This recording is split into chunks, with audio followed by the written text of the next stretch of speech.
All right, we're going to start chapter 14. This is on the newborn with perinatal injury or congenital malformation. Your book mentions about how often birth defects do occur, and they occur in about 3 to 4% of all live births. Birth defects are abnormalities, as the slide indicates, that are apparent at birth. When you see the child, you know. Okay.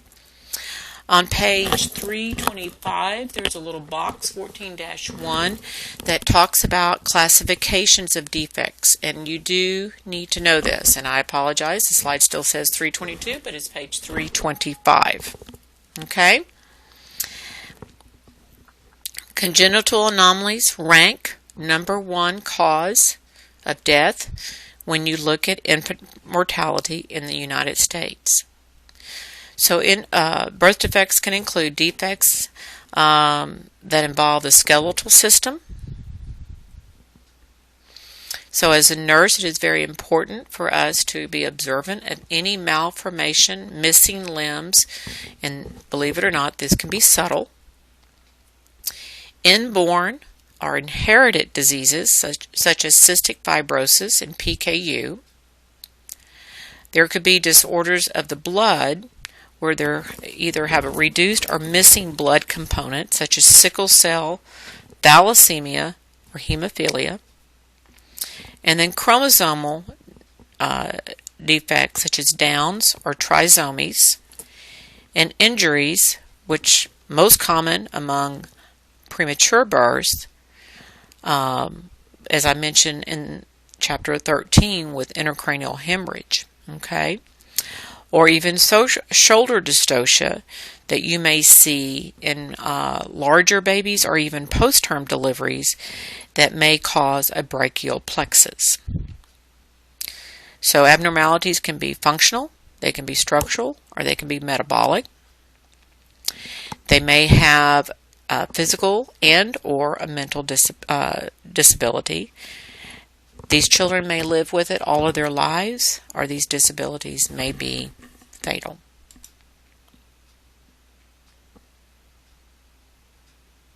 So neural tube defects is a congenital malformation. It is a defect of the nervous system and are primarily structural defects. It's a failure of the closure of the caudal or the cranial end of the spine, as shown in this picture.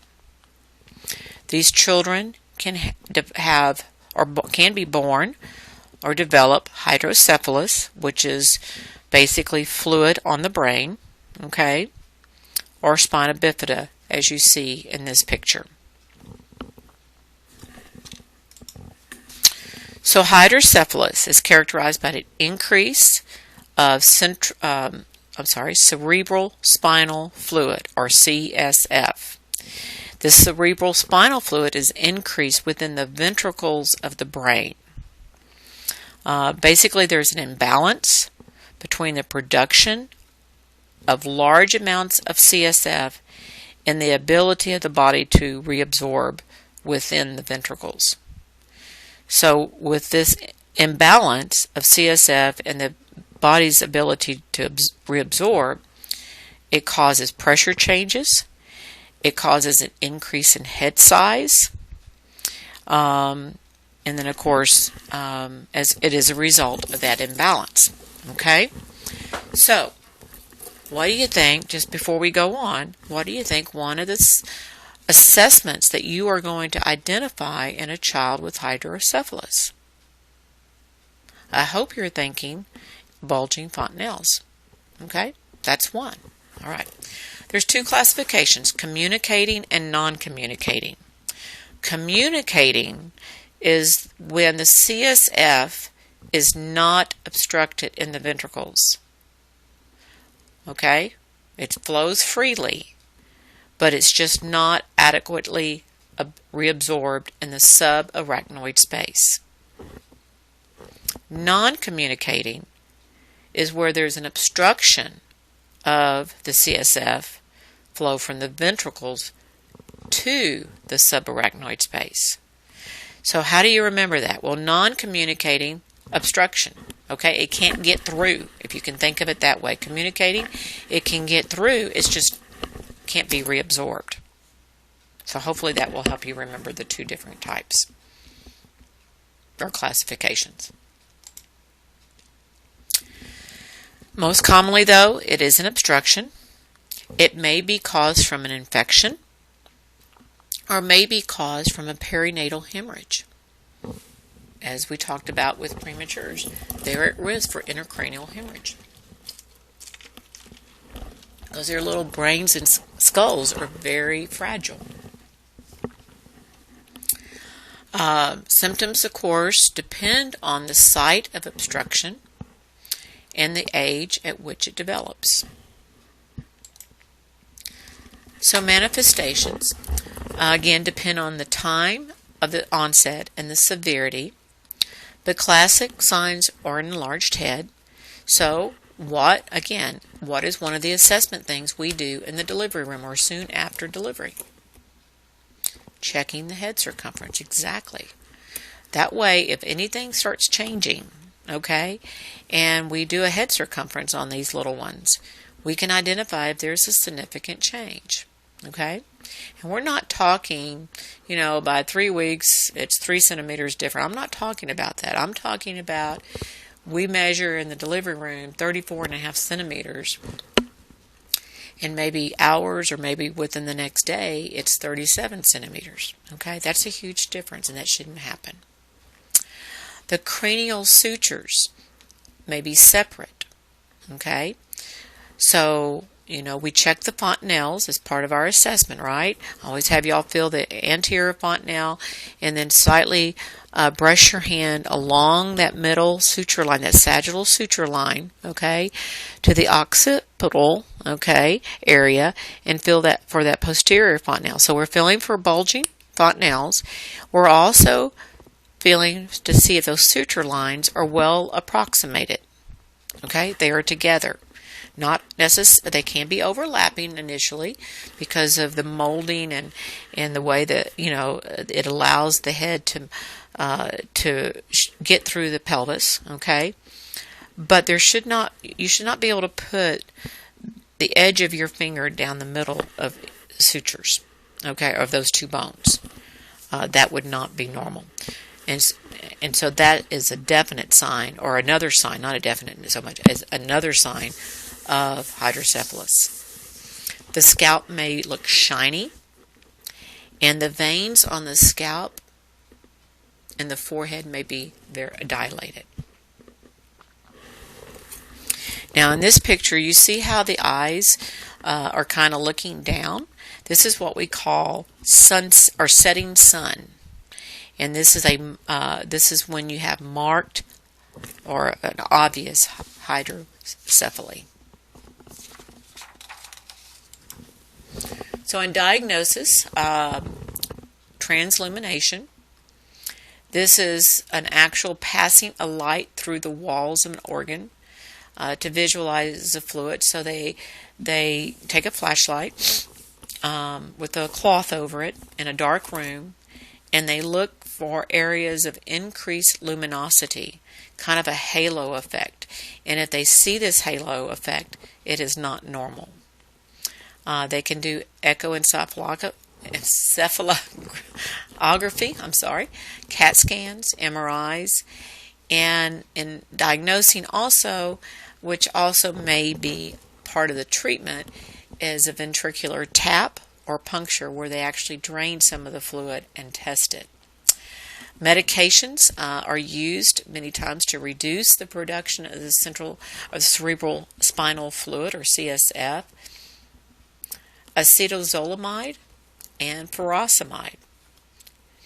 Okay, these may decrease the production, but ultimately surgery to place a shunt to drain the fluid somewhere else in the body so that the child can excrete it through its kidneys is usually done.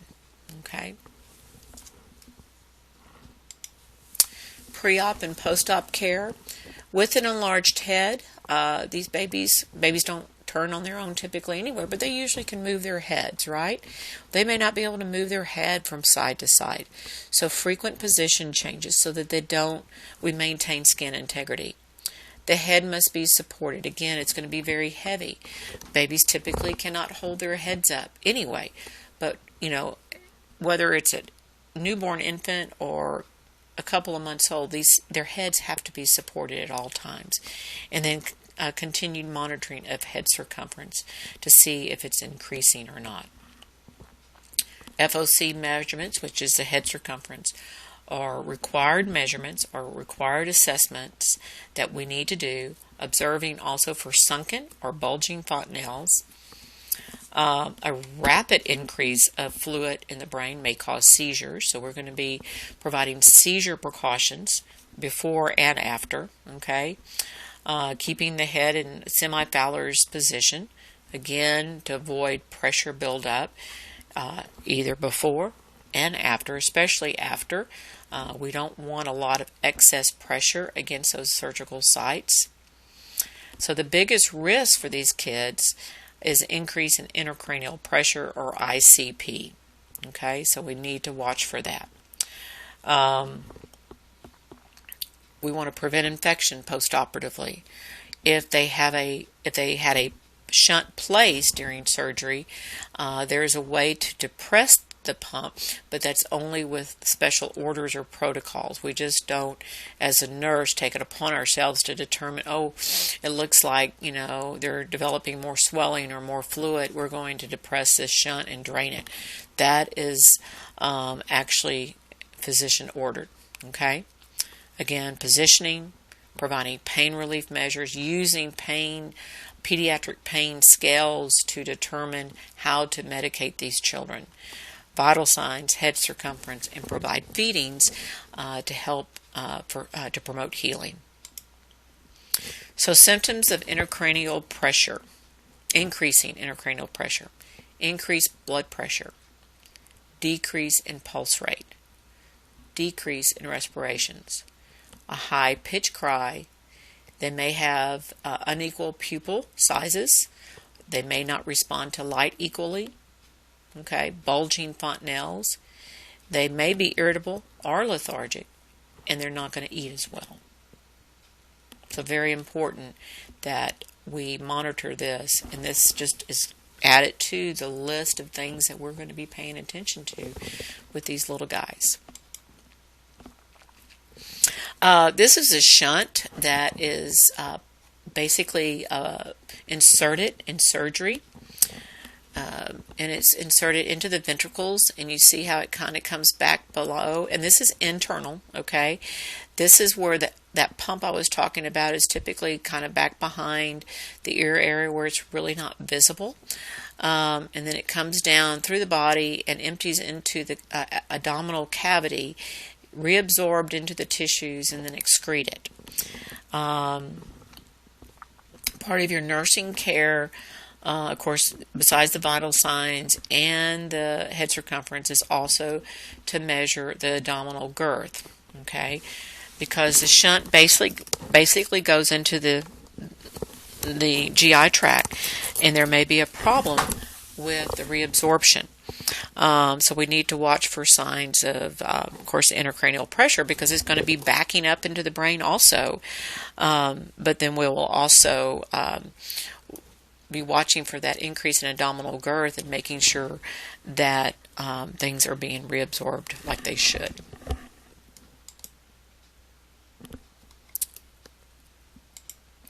So parental education, of course, lots of support, lots of guidance through this entire process, providing emotional support to them, when they have a child with this type of deformity.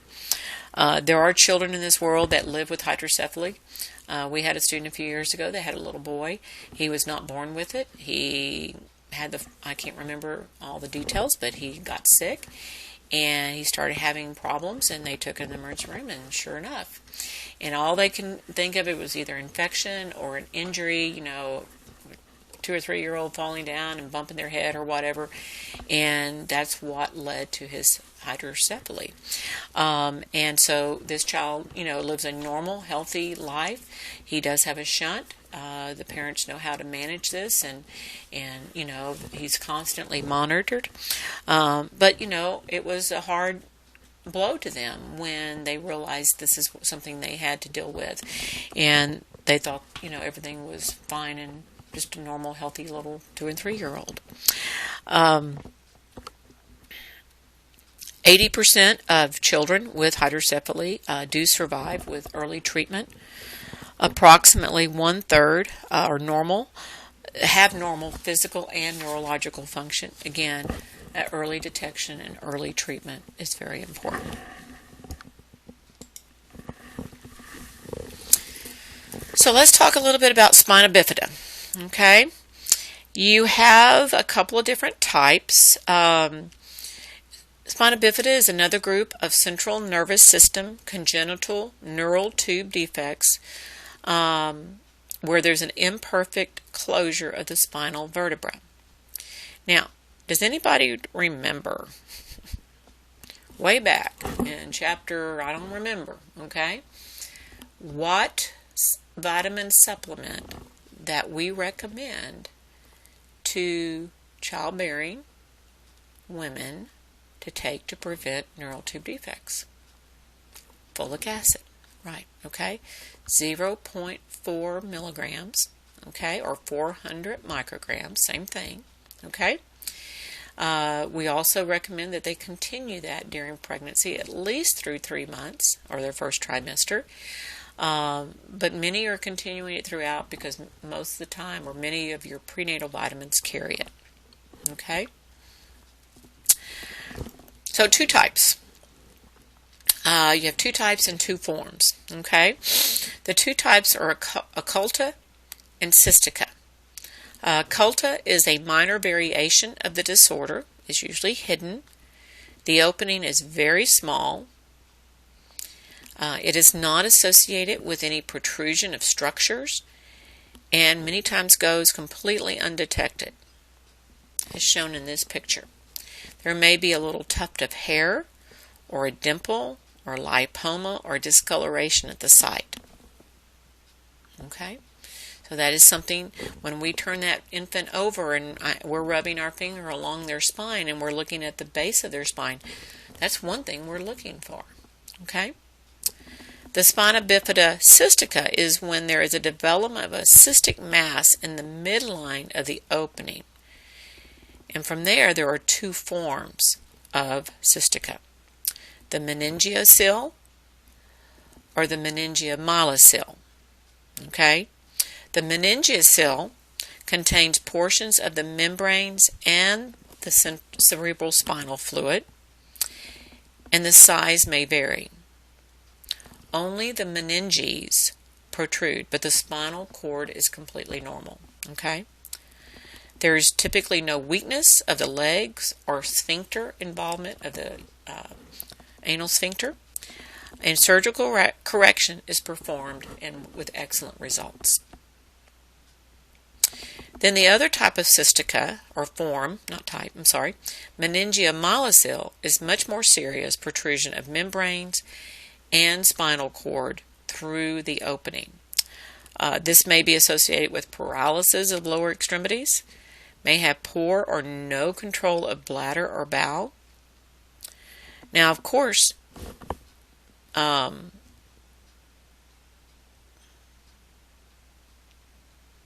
well, forget that. I had a thought, but I'm not going to say it, okay? They may have poor or no control of their bladder or their bowel, and hydrocephaly is also very common with this situation, and surgery is always recommended. So here's a picture. This is where there's just that small little defect, okay, in the bony canal.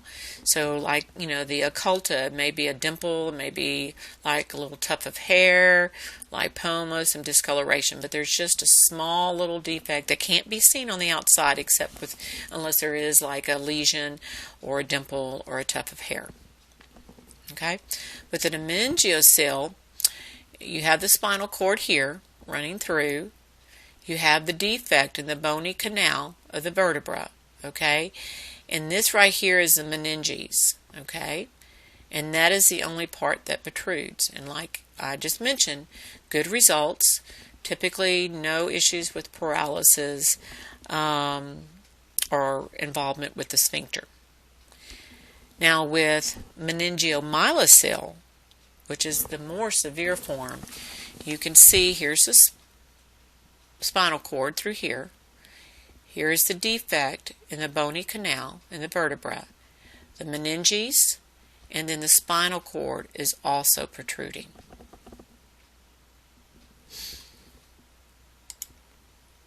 So we just mentioned 0.4 milligrams of folic acid per day, at least through the 12th week of pregnancy. Treatment, surgical closure, and of course the prognosis is dependent upon the extent of the anomaly and how much of the spinal cord is involved. Then you have the issue of habilitation versus rehabilitation. So we know the child may have a disability from birth, and they're going to have to learn new things. Treatment or habilitation is aimed at minimizing the child's disability. Okay? They are taught to constructively use all of the unaffected parts of their bodies to optimize their performance. So every effort is made to help children develop a healthy personality so that they may experience a happy and productive life. So rehab is, someone that's broken a hip. They were walking before, they had no trouble walking, but they tripped over a rug and broke a hip. Okay? Now they have to get through that post-operative period. They have to learn to maneuver that new leg or that new hip again. And so that's rehab. They know how to do it. We're just going to hopefully get them back there. Where habilitation, they were never there to begin with. Okay? So we're going to teach them how to use other things, like if they have full range of motion of their upper extremities. Okay? We're going to optimize their performance in other ways if they're not able to walk. Okay? So nursing care. Monitor for infection. Monitor for injury to the sac. We're going to, in the delivery, the newborn, of course, is, placed in under the warmer immediately. We're going to take moist, sterile dressings or cloths with normal saline or antibiotic solution, depending on the protocols, and place those around the protrusion, okay, in the spine, in order to prevent drying of the sac and also hopefully to prevent infection. We're going to protect them from injury. We're going to maintain as close to a sterile or aseptic environment for that lesion. Remember, the spinal cord is exposed and it could be leaking, okay, through that protrusion. So hand washing, providing infection standard precautions, strict aseptic technique and sterile technique is very, very important. We're going to monitor the size and the area of the sac. We're going to monitor for any tears or leaking. We're going to observe for how the extremities or what are they doing? Are the legs not moving? Only the upper extremities or none of the extremities moving? We need to observe for any other deformities or movement. Measure the head circumference, because remember, with the meningeomyelocele, hydrocephalus can go along with this. We're going to observe the fontanelles, help to provide baselines, okay, a baseline assessment, so that at future assessments we can identify if there are any changes. Nutrition is going to be important. Yes, these children are going to have surgery, but we need to provide the type of nutrition that will help them prevent infection and also prevent healing. And then very careful documentation and lots of education for the families. So prevention of complications kind of go along with all the nursing care that I've talked about. If they are paralyzed from the waist down or below the lesion, we're going to get physical therapy and occupational therapy involved to help us prevent development of contractures. Again, turning, promote good skin integrity. Because that spinal cord could be leaking, these children are susceptible to meningitis, so we're going to be watching for that. They are more stationary. We're not going to be doing a lot of holding and passing around, so they're more sedentary, so pneumonia, UTIs, especially if they're not able to urinate. They may have to have a catheter, or we may have to in and out cath them, so they may be having urinary retention in the bladder, so they're more susceptible to urinary tract infections. Depending on the severity of the hydrocephaly, they may have some feeding abnormalities, and it's not unusual these children develop a latex allergy. And you think, how does that happen? I can't explain it, but it can. And so latex-free supplies.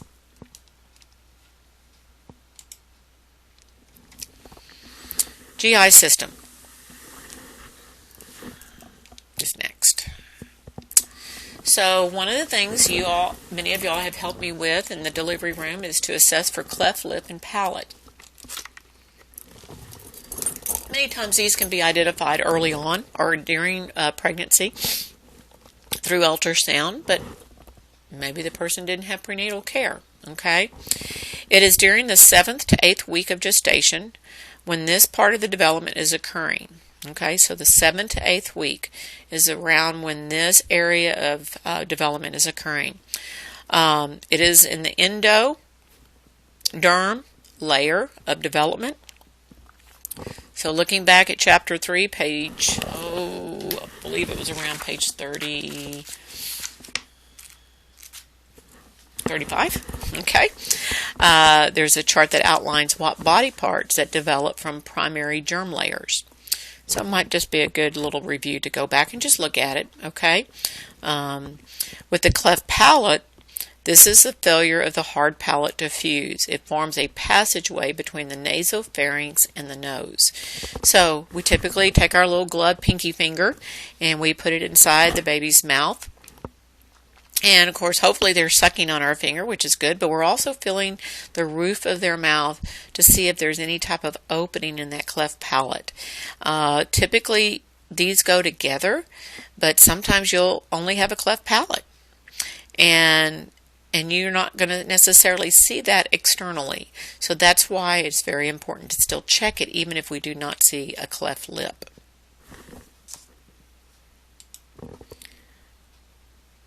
So it's around 3 months that this child will have a surgical procedure called cheloplasty. If able to wait till they're older, that is actually preferred. Okay. You want to make sure that the baby is gaining weight appropriately, that they're healthy enough to sustain a surgery. Of course, surgical repair can and will improve the ability for that baby to suck, and that is important. That's part of nutrition. We want to make sure there's no evidence of infection prior to having surgery. One reason for doing it as early as 3 months is how it affects or can affect that parent-infant bonding. Okay. Afterwards, these babies are typically put in elbow restraint so they cannot reach up and pull on their little sutures in along their mouth area. With feedings, we're going to use a special syringe or bottle that is used to assist in feeding until surgery is performed. Some of y'all, I think, have seen that in the NICU. Okay. Position. Sometimes, again, the elbow restraints, we may use what we call a Logan's bow, which is to help immobilize the upper lip. We don't want a lot of movement and changing of the lips while they're healing. So they must be positioned carefully to avoid injury to the operative site. Of course, we want to avoid infection, provide emotional support. The baby is going to have pain, so utilizing pediatric pain scales to make sure that we're treating that child's pain adequately and preventing pain, monitoring vital signs, providing pain relief, providing nutrition. But typically they're fed with like a medicine dropper until the wound is completely healed, and that's a couple of weeks out. We want to cleanse the mouth by giving infants small amounts of sterile water at the end of each feeding or feeding session to cleanse the wounds.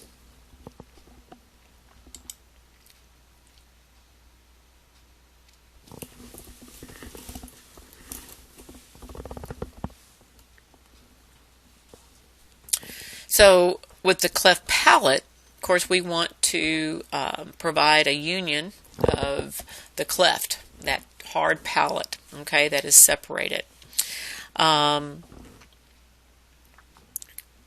Typically, we're not going to have these children suck on pacifiers because it can actually affect, the suture lines once it's repaired.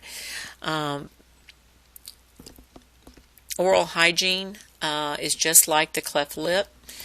We want to cleanse the mouth with water afterwards.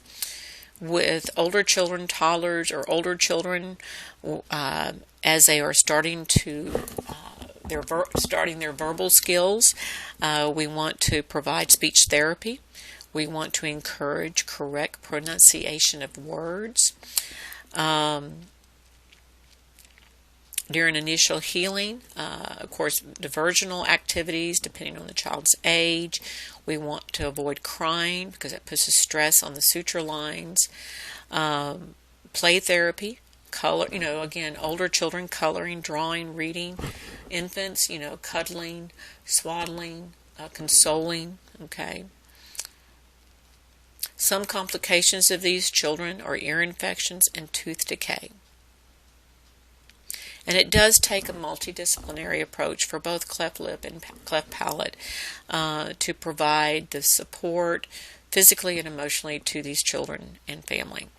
It may include not just a pediatrician and surgeon, but psychologists, social workers, and eventually orthodontics.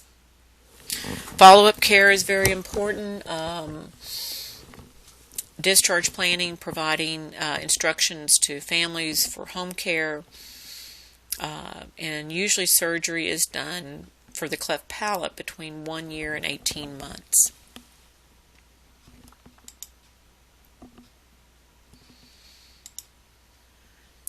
Clubfoot occurs in 1 in 1,000 live births. Basically, in this picture, you can see it's an improper positioning in the uterus that causes this. It is the most common deformity. Okay? The foot can turn either inward or it can turn outward. The most common is the Talipes equinovarus. 95% of the cases, and this is where the heel and foot are extended and bent forward. And so the child actually, when they start learning to walk, will walk on their toes and the outer part of their foot instead of walking on the bottoms of their feet. So early treatment is that we take the conservative approach by splinting or casting the leg and foot. Started as soon as possible. Otherwise, bones and muscles will continue to develop in that abnormal manner. There's also surgical intervention, but if conservative treatment works, and that's great, and it's obviously less stress on child and family. But typically, if it's not effective by around 3 months, then surgical intervention may be indicated. In long-term care of these orthopedic patients, educating the parents about specific devices, cast care, exercise, hygiene, and of course treatment goals are important, and lots of emotional support.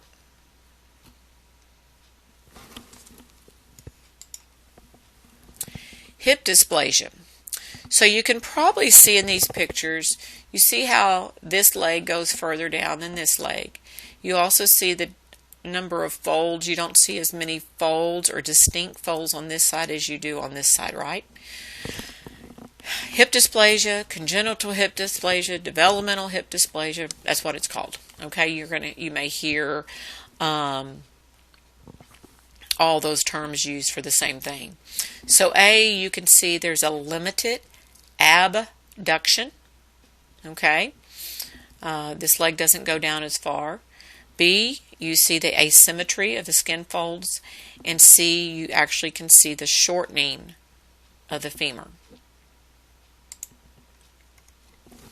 There's various degrees. It's usually discovered either during their initial newborn assessment or routine health checks during the first couple of weeks of life. The most reliable sign is limited abduction of the leg on the affected side, where it's not able to touch the limb to the table. The knee is usually lower on the affected side, and skin folds are deeper. This is also, incidence is about, 1 in 1,000, just very similar to the cleft lip, I believe, the clubfoot I just mentioned. Subluxation or dislocation can either be partial or complete. And this describes the severity of the displacement. The condition can be caused by hereditary, environmental factors, abnormal fetal position, maternal hormones may also contribute. So it's basically the head of the femur is either partially or completely displaced. It is 7 times more common in girls.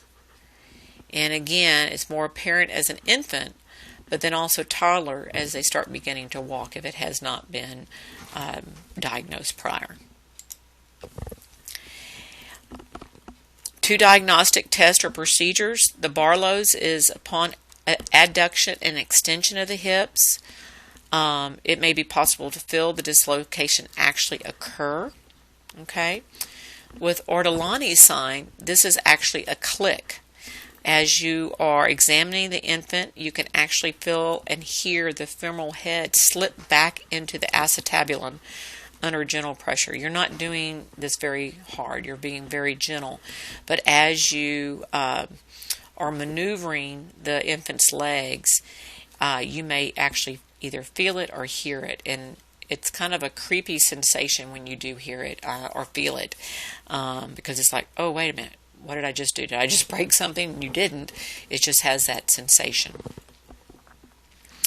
Treatment: hips must be maintained in constant flexion and abduction for 4 to 8 weeks. This allows the head of the femur to stay within the hip socket. The constant pressure enlarges and deepens the acetabulum, allowing for that hip to stay where it needs to be. Sometimes a harness called the Pavlik harness is used to provide the necessary positioning. Let me turn back to chapter 14. I think there was a picture of it. Yeah, on page 334. That's the Pavlik harness. And this is used to provide necessary positioning. Other methods may be a spica cast or possible traction, and even surgical intervention. But one thing that we use a lot early on is triple diapering. Okay, you think triple diapering? That means 3 diapers. Okay, bulky diapers that actually helps abduct the thighs or the hips back into those hip sockets and maintains them in that, maintains a flexion and also an abduction, which that is part of the treatment. So what do you think would be your nursing care, your nursing interventions? Okay, we're stabilizing, we're positioning this child in a certain way. If they're in a cast or a harness, just be thinking, okay? Neurovascular. So we're going to be monitoring and observing closely for complications. We're going to be checking capillary refill in those extremities. We're going to be checking pulses. We're going to be checking skin color and temperature, sensation. Of course, an infant's not going to be able to tell you if they can feel you. But again, temperature, color, if you do touch them and they draw up their leg, they probably felt that, okay? Numbness or tingling. Again, in older children, that's going to be easier to determine than an infant. But again, you can get plenty from checking your skin temperature and color and capillary refill and pulses. Proper positioning. Elevating the head of the bed slightly. Frequent position changes. Placing them on firm pillows beneath the curves of the cast or for support. And what I mean by that, if the infant is lying in bed, okay, and they're on their back, we want the head of the bed slightly elevated, and we want a pillow up under their knees, or if it's an older child, pillows up under their knees or the cast to help support their legs, okay? If it's an older child that's getting having surgery or treatment, fractured bedpan, okay, and the head of the bed elevated for lots of reasons, respiratory, also to help drain body fluids away from the cast, and again, maintaining and promoting skin integrity. These children still need basic needs, bathing, nutrition, psychosocial needs, and again, depending on the age, and we're going to get into a lot of growth and development next semester.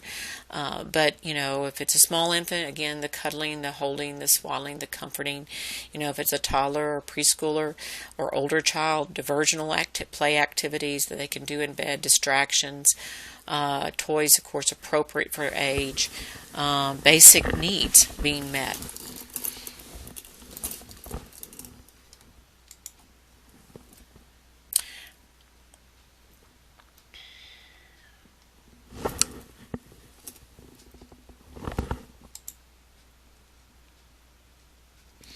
Metabolic. These types of disorders are what we call inborn errors of metabolism involving a genetic defect that may not be apparent. Okay? Signs and symptoms to watch for: lethargy, poor feeding, hypotonia. Think about what that means. Hypo, tone. Okay? Not much tone, muscle tone. Unique odor to body or urine, tachypnea, and vomiting. So let's talk about PKU first. PKU is a faulty metabolism of phenylalanine. Okay, phenylalanine is an essential amino acid for life, and it's found in all protein foods, which is a lot. Okay, it is an autosomal recessive gene. When we check blood levels of phenylalanine, they are elevated. And a hepatic enzyme called phenylalanine hydrolase is actually missing. And without it, it keeps the amino acid phenyl from converting to tyrosine. Now, that's a lot of science, okay? I basically want you to know that it is a faulty metabolism of phenylalanine. It's not made right. It doesn't produce right in our bodies, okay? But phenylalanine is very essential for growth and development. Without this, or with this faulty metabolism, and without early detection, can cause severe mental retardation. Because they have this faulty metabolism, their body cannot metabolize it, okay? So they're unable to digest this amino acid in their foods. This can be found in urine within the first week of life, but it is also tested at birth or within 24 hours after they have established eating, okay, of protein, breast milk or formula, okay? And then it is rechecked within 2 weeks. This is called the Guthrie test. Some of y'all may have seen this on clinicals where they've stuck the baby's heel, and I have a picture, that last slide. These 5 little circles, they have to fill all 5 little circles of blood, okay, so that, and they send this off, and the reason they check it twice, one, we many times assume that babies have established feeding. Maybe they're still trying to learn how to nurse, mom's trying to get used to blah, blah, okay, or maybe they're taking a bottle, but maybe they haven't really taken an adequate amount to really determine if this is a positive or negative test. So sometimes we get false negatives, sometimes we get false positives. So we always recheck, because by 2 weeks they should have determined this, okay?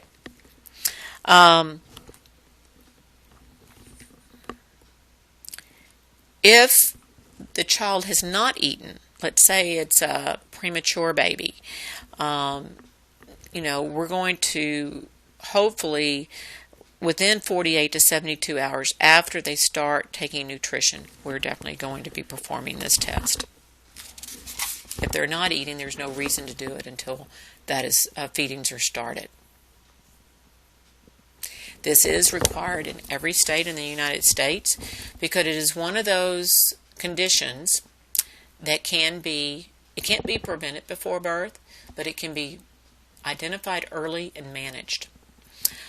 These babies do not look like anything is wrong with them. They're healthy. They eat. They sleep. They pee. They poop, like everybody else. Okay, but with this detection, they can be started on treatments as early as 4 to 6 months, and this can actually slow down the delay in the development of this disorder. But if it can be detected, I said that backwards. Let me start over. If it can be detected early, okay, then we have a better chance of turning this around. Without early detection and treatment within 4 to 6 months, the child will start showing delays in their development. Other characteristics in these children: they may have a musty odor to their body. They may develop or show signs of failure to thrive. They may have skin conditions such as eczema. They may have personality disorders. And with the lack of tyrosine, which aids in melanin formation, they have skin changes. Typically, these are blonde hair, blue-eyed children that are affected. Now, my daughter and my son-in-law actually knew a young man at Baylor a couple of years ago that had PKU. I can honestly tell you I have never known anybody that had PKU except maybe a baby that was diagnosed, but I've never seen an adult. And he actually had told them he was one of the first generations that had lived to that age. Okay? A lot of dietary management. And with our short time here, with only one more day of class before finals, I'm trying to get a hold of him to see if he will send me something about his life, and so I can read it to you guys, because I don't think none of us can understand what that type of life, how that type of life is.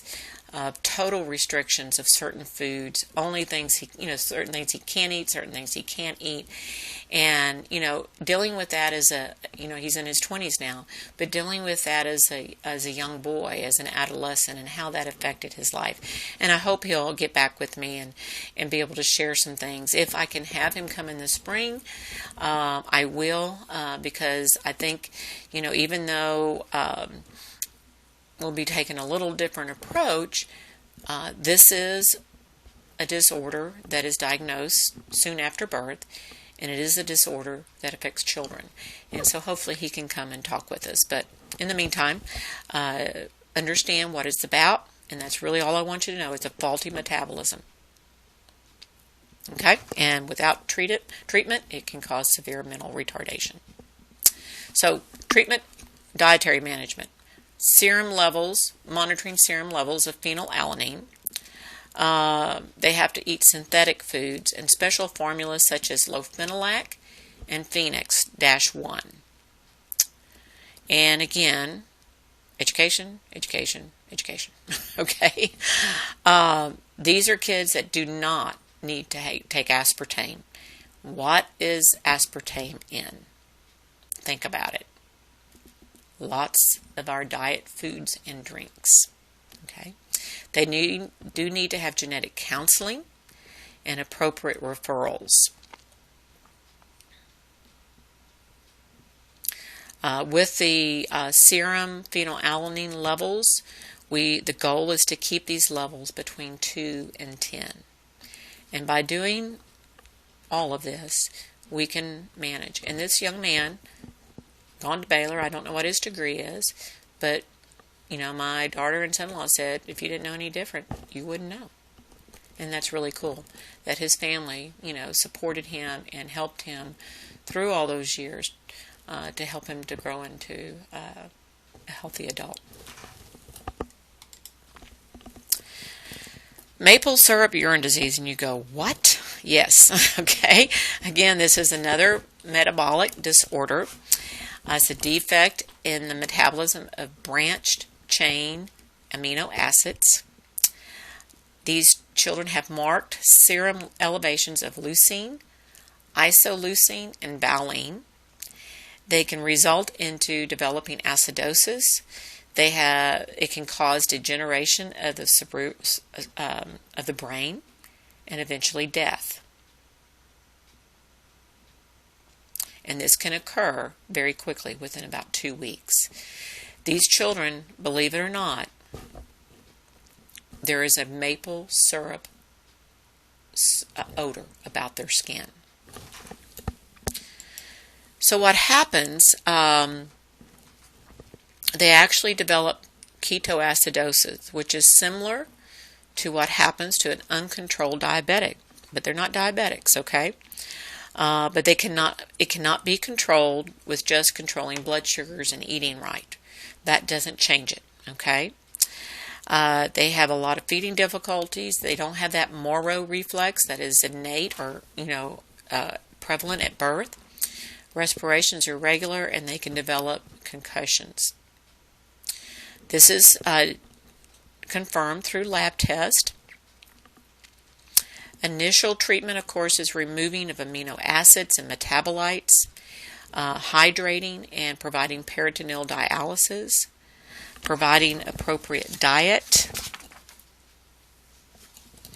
preventing infection, and patient education. So even when we assess our children, we don't have to go, breathe really heavy, but we need to take note if there is a specific odor to them. With the PKU, they have a musty odor. All right? Hospitals, that's a problem. A lot of times there's lots of different odors, but we need to be keen to that.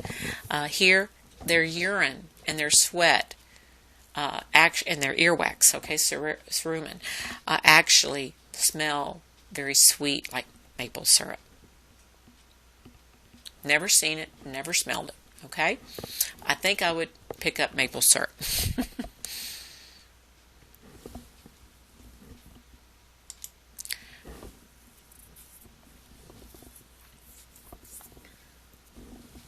Galactosemia. Galactose, okay? It's the inability to utilize or metabolize carbohydrates, galactose, and lactose.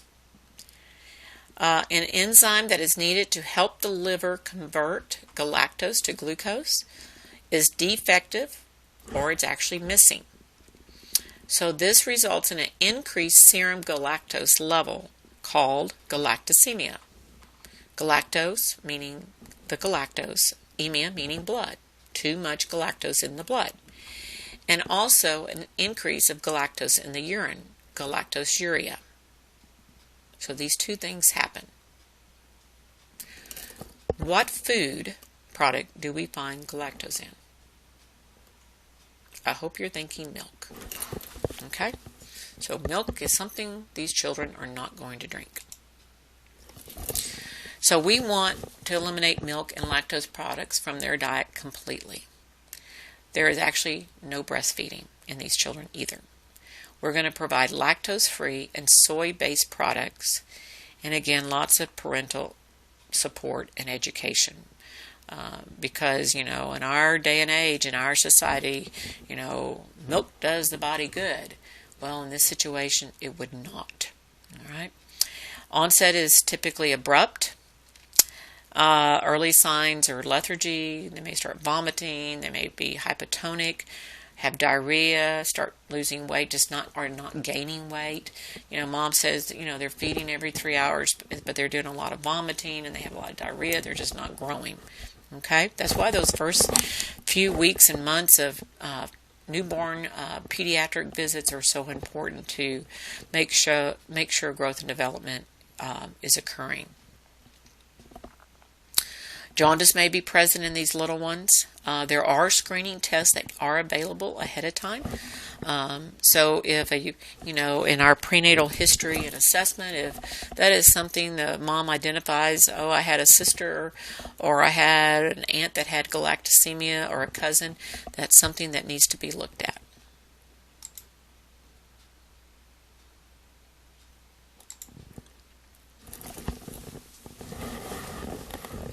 All right, Down syndrome. Many of us have heard of that. It is the most common chromosomal abnormality. There are 3 phenotypes, trisomy 21. Some of y'all have heard about that with children in the NICU.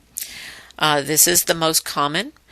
There are 3 number 21 chromosomes instead of 2.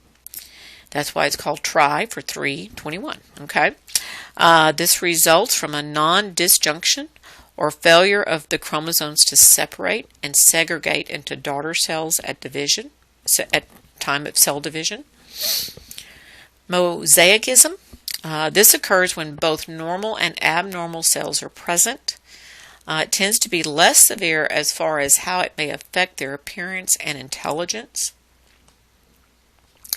Or there may be a translocation of the chromosome. This is where a piece of the chromosome in pair 21 actually breaks away and attaches itself to another chromosome. Risk increases with the age of the parents. Moms over 35 years old or dads 55 years and older. They may or may not have mild to severe mental retardation, and they may even have some physical abnormalities.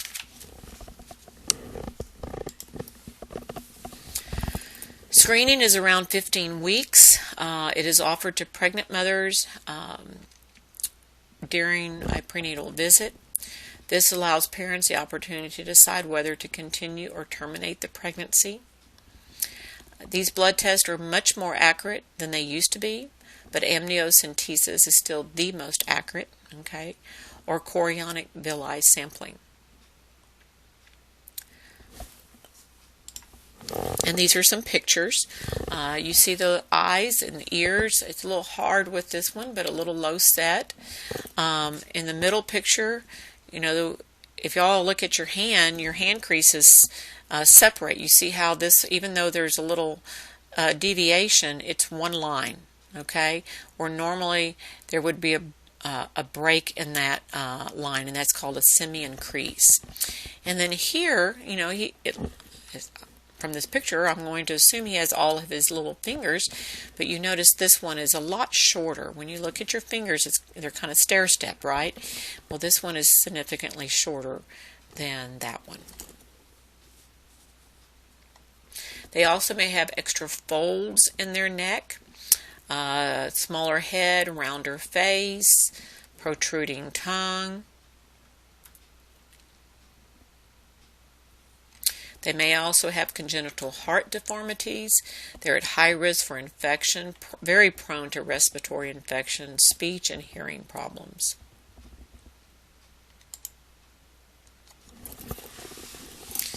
Other things you may notice with the Down syndrome baby, they may be more hypotonic.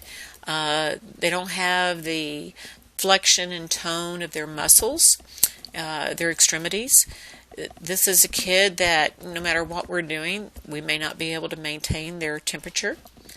I've already mentioned respiratory illnesses. It also affects their GI system. They're more prone to constipation.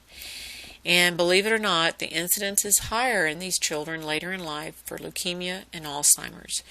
And you know, when I every year when I touch on that, I think, man, these kids have been already given enough to handle in their life, and so have their families. And now, you know, they have a higher incidence. Doesn't mean they're going to get it, but it's something to think about and look, you know, and monitor for.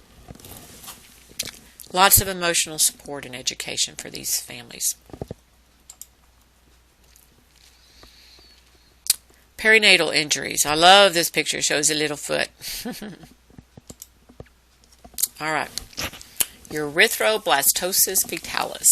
Okay. Long word, but it's not that hard to say. Just sound it out. Erythroblastosis fetalis. Okay. This condition can be diagnosed during pregnancy or soon after birth. It is caused when an Rh negative mother and an Rh positive father produces an Rh positive fetus. Okay? So we've talked about ROGAM, right? Okay. So I don't think I have to talk about that a whole lot.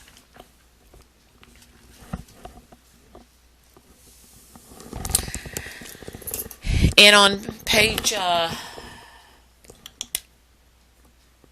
340, box 14-2, it describes, or there's some terms there that I want you to know and to understand, to help you understand about Rh sensitization. Okay?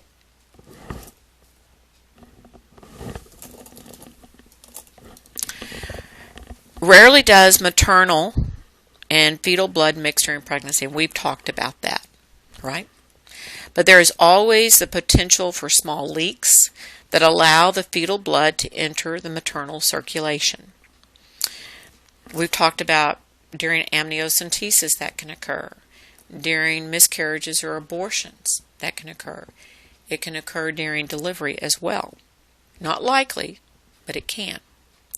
So when this happens,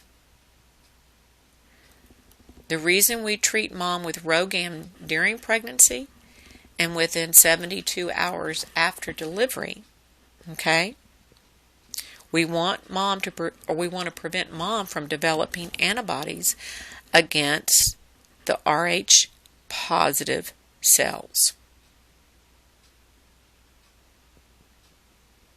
It does not necessarily affect the current pregnancy, even though it can, but if it goes untreated, it's going to affect future children and pregnancies. And the effect on the fetus is anemia and heart failure. So on page 340, review the terms so you understand what happens during Rh sensitization. And by understanding these terms, it will help you understand what is happening in the disease process. So isoimmunization and sensitization is production by an individual of antibodies against constituents of the tissues of another individual of the same species. So as when transfused with blood from one belonging to a different blood group. Okay? You need to understand a state or condition in which a previously encountered foreign substance triggers an immune response.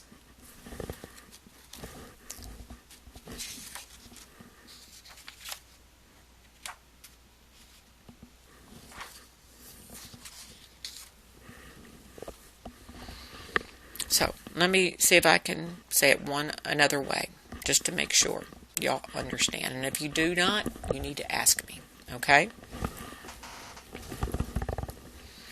You have Rh negative mom, right? You do have a positive dad, maybe, okay? And you have an Rh positive baby. Hopefully we've treated mom with ROGAM, but maybe we didn't during pregnancy. Okay. And maybe she didn't receive ROGAM after delivery either. Okay? All right. So if any point during that delivery process that those Rh positive cells got into mom's blood, then she starts developing antibodies, and she develops an immune response to those cells. So when she has another pregnancy, it actually causes an immune response against that fetus. Since ROGAM, this condition has been dramatically reduced. Okay? It just doesn't happen that often. As long as moms are getting good prenatal care and doctors are treating them appropriately.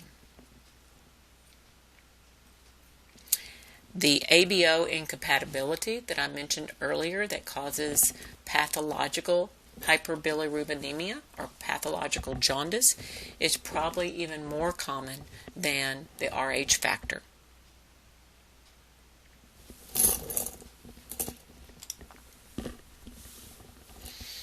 So you got Rh negative mom in this first picture. You got Rh positive baby. Okay? At some point, whenever that could have occurred, some of those positive cells got over here. Okay? Hopefully mom was treated with ROGAM and we're not going to have a problem. But if they did and she wasn't treated, then she develops antibodies.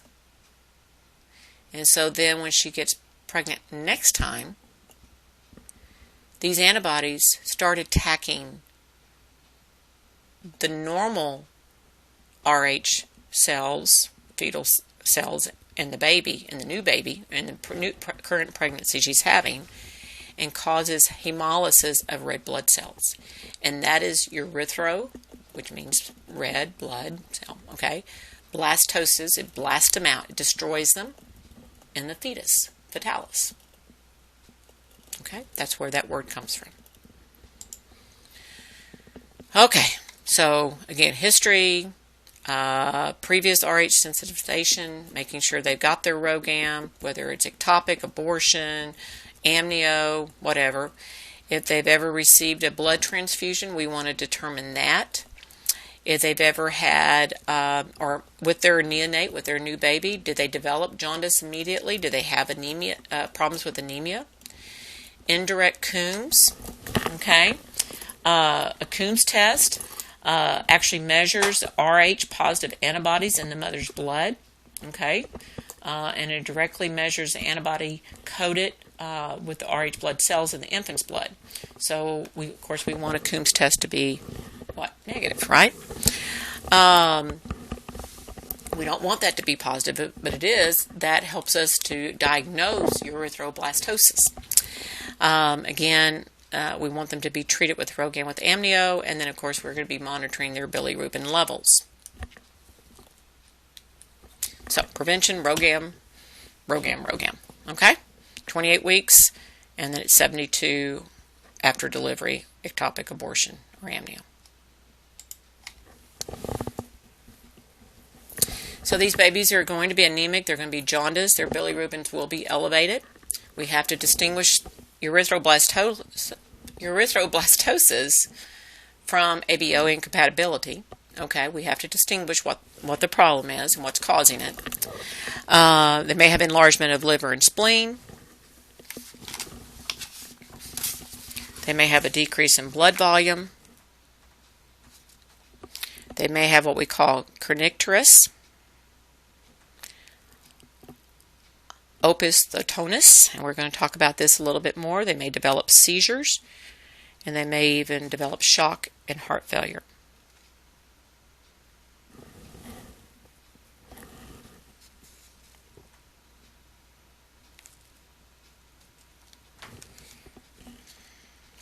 So let's say mom did not have prenatal care with the first one, with her first pregnancy, okay?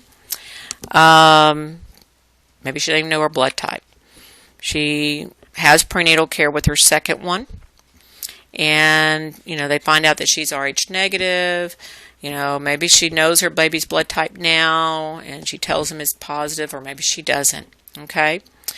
And so one way they can identify this early is through amniocentesis. And we know what that is, and if you don't, you can go back to Chapter 4 and review what an amniocentesis is, okay?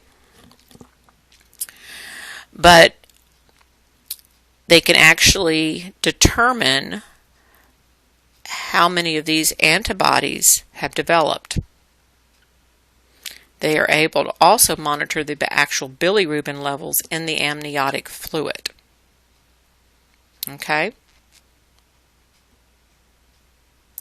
So when these studies are performed, it helps the physician to determine if early interventions are necessary, such as induction of labor or actual intrauterine fetal transfusions. Prevention, of course, is the key. The use of RhoGAM, I can't stress that enough, okay? We've talked about that.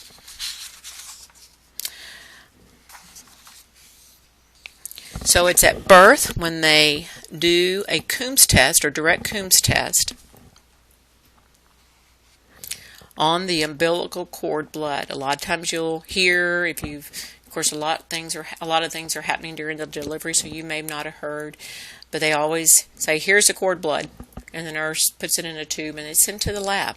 Okay, and with that test, they're able to determine if antibodies have binded or bound with the infant's red blood cells and have started causing premature destruction, which is called hemolysis. With this premature destruction, that results into anemia and jaundice. With the anemia, the destruction of red blood cells or erythrocytes causes further anemia. We know pathological jaundice occurs within the first 24 hours. After, it's called physiological, okay? And it's just like the ABO incompatibility. There is a large amount of red blood cell destruction, and the liver cannot handle the overload. Therefore, the bilirubin levels rise rapidly and quickly. Where it mentions on this slide about the enlargement of the liver and spleen, this is called anasarca, ANASARCA. Also with anemia, oxygen carrying capacity of the blood can also be diminished, decreasing blood volume, and that can lead to shock and heart failure. Kernicterus is when bilirubin levels reach toxic levels. And opisthotonus, I love that word, okay, is a condition of spasms of muscles of the back, causing the head and lower limbs to bend backwards and the trunk to arch forward. And usually the extension of the neck is a sign of brain injury. And there used to be a picture, and I don't know if I have the picture or not. I don't. I'm sure if any of you wanted to Google, you could find it, okay, of what that looks like. And it's just a really sad thing to see.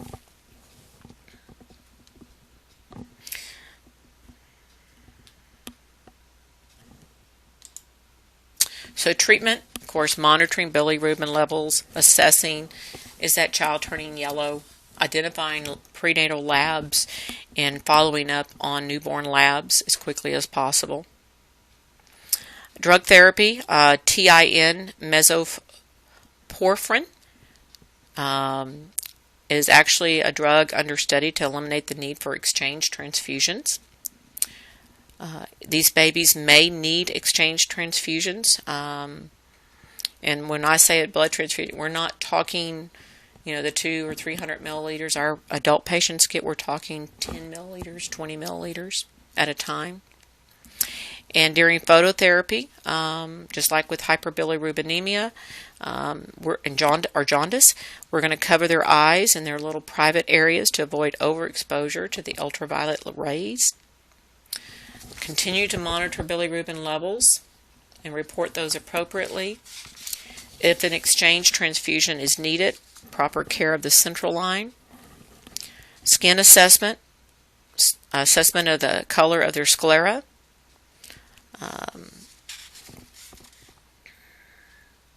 We want to keep the umbilical cord area moist in case if we need to transfuse. So this is a baby that we're going to do whatever it takes to keep it moist so that we can use those umbilical veins for the central line.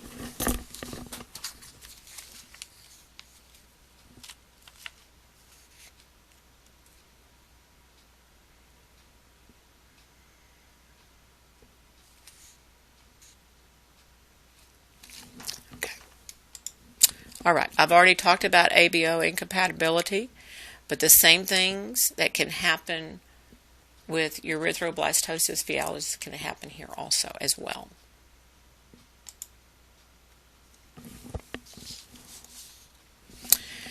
Intracranial hemorrhage, most common birth injury. It can be a result from trauma or an episode of anoxia or hypoxia. I mentioned earlier it is common in preterm infants because their little capillaries are just right at the surface and can be damaged very easily.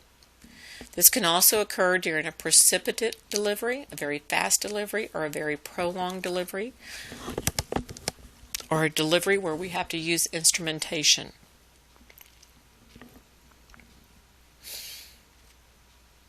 Signs and symptoms. Poor muscle tone, lethargy, poor sucking, respiratory distress, cyanosis, and again I'm talking generalized, maybe a twitching, that could be a seizure, may not be, forceful vomiting. Babies typically, if you think about when they vomit, they don't vomit forcefully, okay, so that would not be normal. A high-pitched cry, and then of course convulsions. And one thing I don't have on this side would also be an increase in intracranial pressure. So remember those signs and symptoms of intracranial pressure. So, history, what happened during the delivery? What happened during the pregnancy? Diagnosis through CAT scan or MRI. Increase in or evidence of increase in cerebral spinal fluid. They measure the circumference of the FOC or circumference of the head in the delivery, and it was 35 centimeters, and now it's 38. That's pretty evident. Providing oxygen support, gentle handling, not a lot of stimulation. We're going to elevate the head to hopefully help with that help that increase to decrease. Provide medications as prescribed, and then again, nutrition it's going to be very important because their sucking may be affected by this. So, providing tube feedings to help them maintain their nutrition.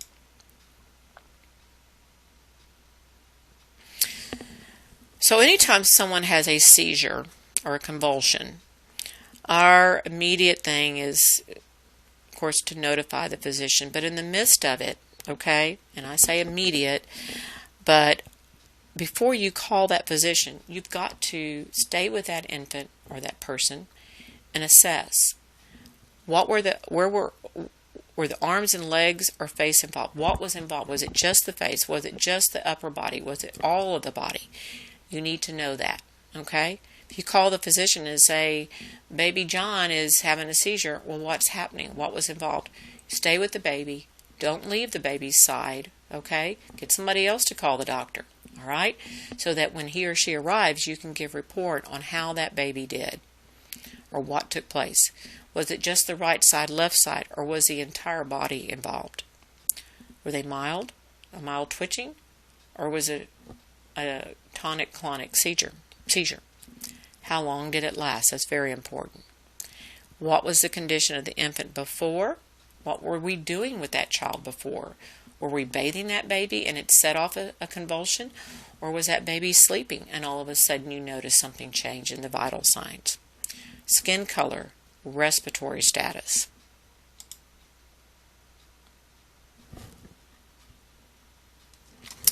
All right, transient tachypnea. This is also referred to as respiratory distress syndrome type 2. We talked about respiratory distress syndrome type 1 yesterday. This is more related to being born by C-section, where the baby actually swallows a big gulp of that amniotic fluid into the lungs when they first took their breath. And it just takes a while for that amniotic fluid to absorb and be gotten rid of. Okay? So typically your characteristics of this are going to be tachypnea, some chest retractions, grunting, maybe some cyanosis. We're going to monitor them closely, provide O2 support as necessary, but usually this resolves in just a few days. I mean, they're going to be doing x-rays to determine if there's a pneumonia, if there's any type of infection. We're going to do the whole gamut of testing, all right? But typically it's observation and monitoring and supportive care. So this is why, this is not unusual. It doesn't necessarily happen in the delivery room. It can. It can happen once we get mom over on postpartum. And nurses go in and they're doing their assessment. And they notice this baby's breathing really fast or something's just not quite right. Okay? And again, that's why it's important to know your baseline vitals and what's normal and what's abnormal. Meconium aspiration. This occurs when the fetus expels the meconium into the amniotic fluid while mom is still pregnant with the baby. Okay. This can happen if there is cord compression, if there's a compromise to fetal circulation, if asphyxia or acidosis occurs, the fetus may have gasping movements that actually cause the meconium amniotic fluid to be drawn into the lungs as they're swimming around in it. And then at delivery, we really don't like these babies to take that breath immediately until we are able to suck out their nose and mouth so that they don't suck it down into their lungs. But, if they do, they're going to have issues with respiratory distress, the grunting, the retractions, the nasal flaring, the cyanosis. They're going to have rales and rhonchi. And this tachypnea typically, it's not that transient tachypnea. This tachypnea will last for weeks. They get better many times, okay? They can develop pneumonia, and that relates back to the tachypnea. Treatment. Warmth, oxygen support, supportive care, and definitely these kids are going to be in NICU and watch because they can get really bad very quickly. Neonatal abstinence syndrome. So, unfortunately, there are people in this world that take drugs, and I will not hold back how I feel about that, okay? We may all say, or some of us say, well, people have a right to what they want to do. Well, we do to a certain extent, okay? I don't believe we do when it affects another human being or can affect another human being, especially an innocent child. And that's that's how I feel. I've seen too many babies come out and have to live in this world disabled, not aware of anything, live in an environment that is not conducive to living, okay? And I'm not, one that says, well, they should have ended that pregnancy. I'm not one to say that, okay?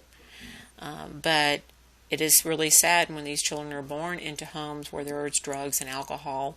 And I don't mean social use. I'm talking about extensive use of illicit drugs and alcohol. And these babies are born many times prematurely. If they do make it to term, that's great, okay? But they can still have some of the signs and symptoms of what is on this slide. And that is why, unfortunately, we have to test so many moms today and babies for drugs, that we have to do a drug screen. And if it's positive, then CPS will become involved to determine if this is significant enough to pull that baby out of that home. That's not our decision, okay? That's somebody else's decision. But babies that are withdrawing, okay, from drugs are going to be much more hyper-irritable.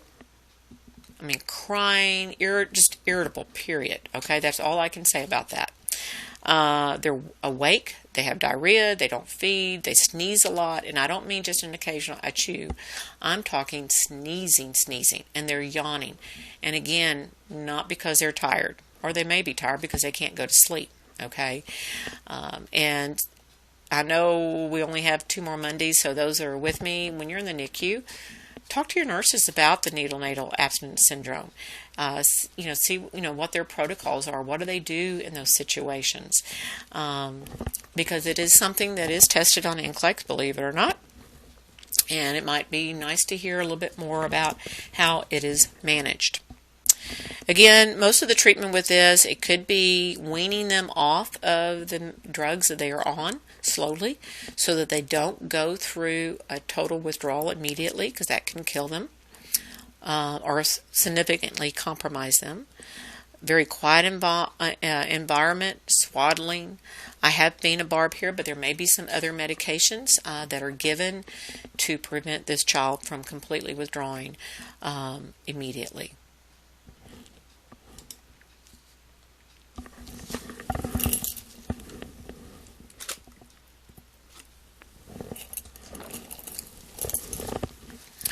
Infants of diabetic moms. Okay, so we've talked about it before, and if you don't remember about gestational diabetes, go back to chapter 5, I believe, and review that information. Okay, but with diabetic moms, there's a large amount of glucose that's being transferred to the baby, to the fetus.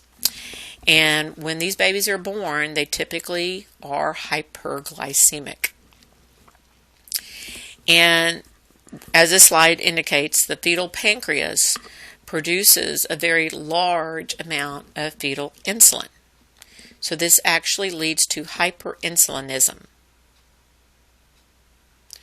which along with the excess production of protein and fatty acids often results in an LGA, or large for gestational age newborn, weighing over 9 pounds or more.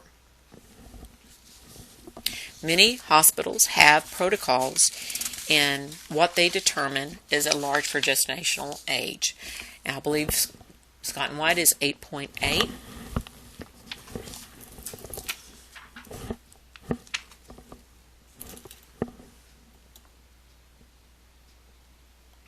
Your book refers to an LGA baby as 9 pounds. Okay? The baby may have kind of a cushionied appearance, and there is a picture on page 347. They may look healthy. We're all going, oh my gosh, can't believe mom had a big baby like that. We're all ecstatic and all that, but there are could be complications that happen. So they need to be watched very closely. If not managed, they will develop, or they can develop, developmental delays and suffer from respiratory distress complications. So they do require very close monitoring. Between that first 48 to 72 hours, monitoring those blood glucose levels before and after feedings,